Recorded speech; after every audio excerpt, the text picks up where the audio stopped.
We now take you, of course, to an ANC first Cabinet Lekgotla. President Ramaphosa and his executive have convened in Pretoria. Minister in the Presidency Khumbudzo Ntshavheni is briefing the media. Let's listen in. The 3% growth by end of the term it's possible. We have been seeing a revision upwards by the IMF and continuously, even when we went to the MTBPS, and also now they've done again another upward revision. It is very bolstering for a government in terms of our confidence and our ability to proceed.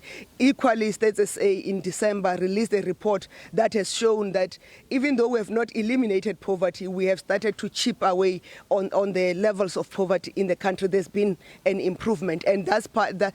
So therefore, in terms of our targets for the NDP, we are on course. We continuously revise so that we then meet those targets. But the improvement from the numbers that SSA has indicated on the improvement in terms of the levels of poverty, and also when we still remain unequal, but there's been a movement towards addressing the inequality.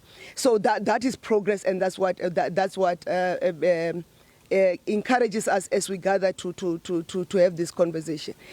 I'll come back to the issue around the Constitution because I want to link the issues that you have raised or with the question from Business Day that tells about why are we reviewing the timelines. Remember, we've been implementing, so at the end of any implementation you must say what is the progress that we have achieved and what is the failures or weaknesses that we have not achieved, that has made us not to achieve all the targets, and therefore how do we improve and recalibrate ourselves to go back to be on course. Are the things from what we have implemented so far, it has been 12 months, from what we have implemented so far, are the things that we can revise the targets downwards, meaning that we can fast track them and bring them forward.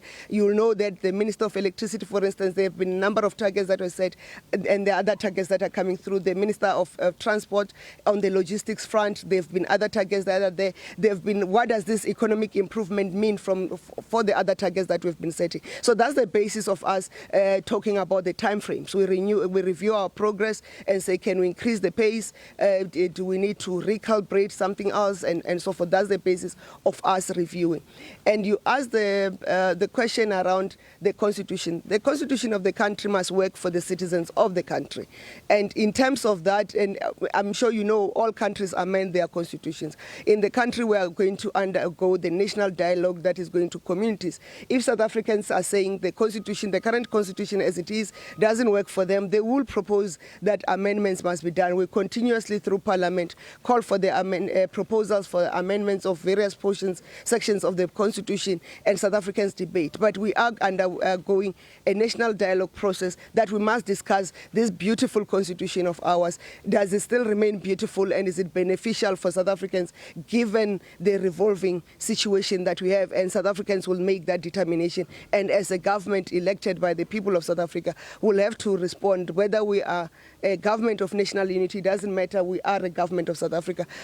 Both the government and Parliament of the Republic of South Africa will have to respond to the plight of South Africans. And whether there are international discussions that are underway, we can't discuss the macroeconomic framework of the country without looking at what is happening geopolitically. So we had to do the considerations, but does it change our position?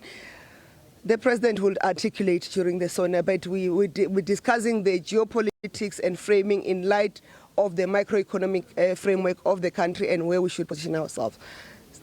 Right, we come out of that as we know that Minister in the Presidency Khumbudzo Ntshavheni briefing the media there on a number of events, speaking there about the importance of geopolitical framing in light of where the country should position itself when it comes to some of the pressing matters, and of course ironing out, saying that the President will elaborate further on some of the other issues, of course talking about questions on the State of the Nation address and the budget speech